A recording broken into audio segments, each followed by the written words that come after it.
Welcome to the channel, friends. So today's project is going to be adding 1-inch spacers front and rear to this Polaris Sportsman 850 premium trail.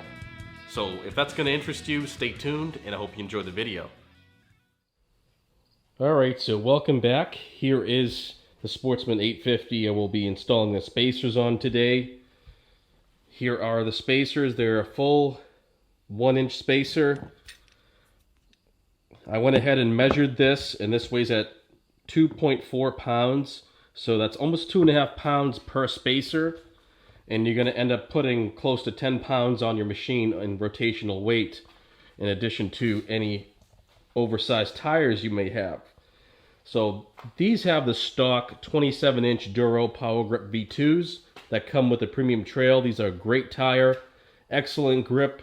They still are lightweight because they're utilizing the Polaris aluminum rims.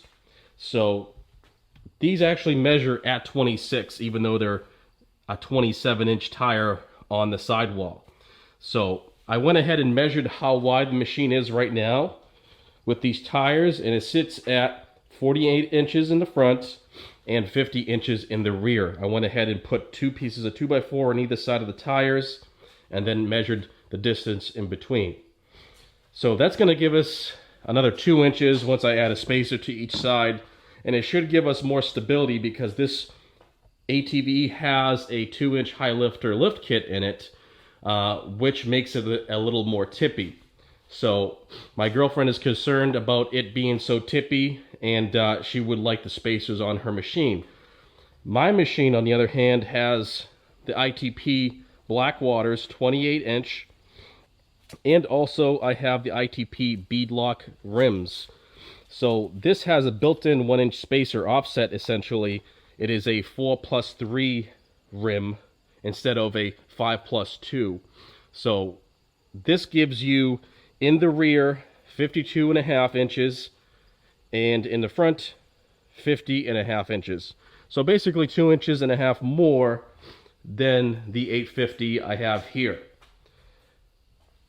This pretty much makes it look pretty badass. I mean, it sticks out past the side armor rails. As you can see, the tires have a really good stance to them, really good stability because of that width. So I'm going to achieve the same thing on my girlfriend's machine with the aluminum spacers. Really happy with these tires. I have a review on them showing how I mount them and kind of my initial impressions and things like that. And I took them for a trail ride here out back on the Homestead. I also have a long playlist of videos of modifications I've done to this machine here. The list goes on. I've done all sorts of things like the tiger tail. I've done the big gun exhaust with the power box, which I mounted up here. That's to correct your air-fuel ratio.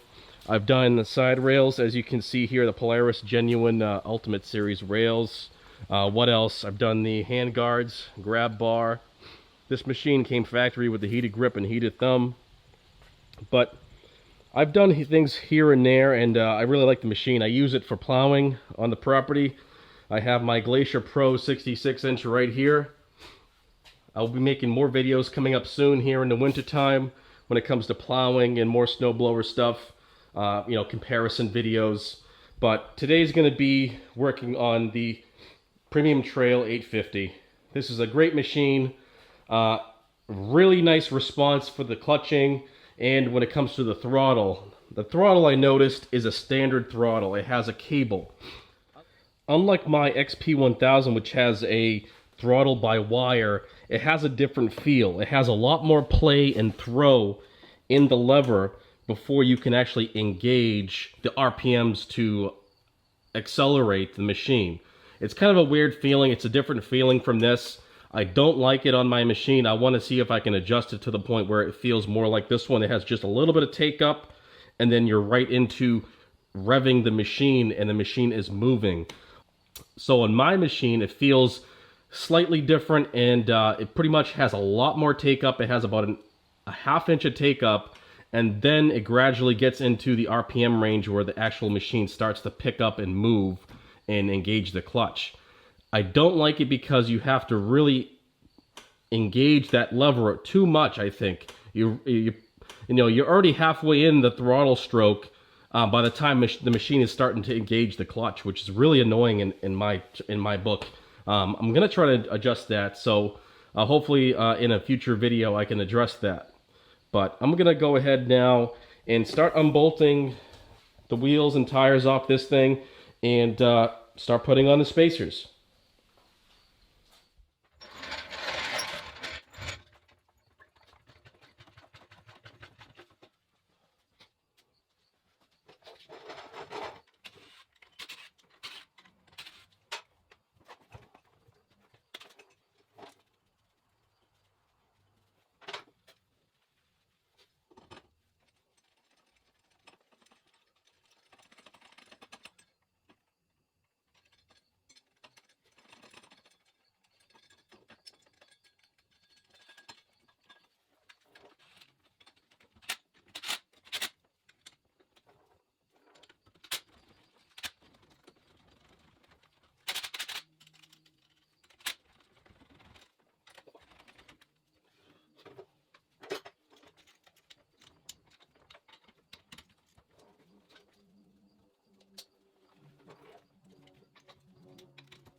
Alright, so the ATV is done. I went ahead and installed the rest of the spacers all around the machine.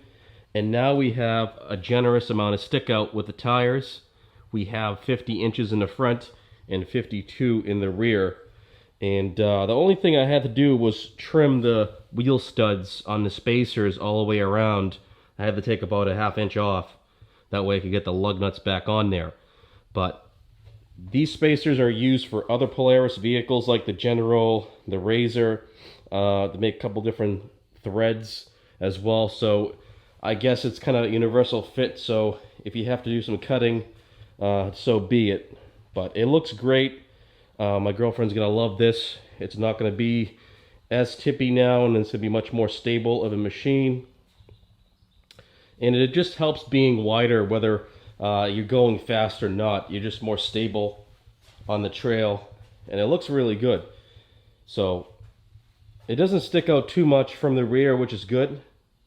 You're still going to have a decent amount of coverage when it comes to mud and dirt flying in the air. It's still going to protect you from any debris, but it still gives you that nice width that you're kind of looking for. So really happy with the way it came out.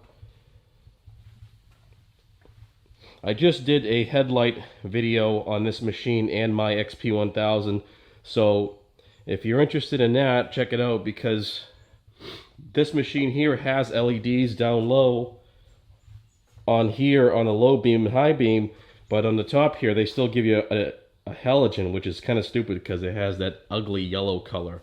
So I went ahead and changed that all out to make everything kind of match. So check out my other video, but that's it for today, guys. Happy riding. Well, guys, that's it for today. I really hope you enjoyed this video, and if you have any questions or comments, please place them right down below. And if you haven't done so already, please subscribe to the channel. I want to thank you guys for watching, and I'll see you in the next video.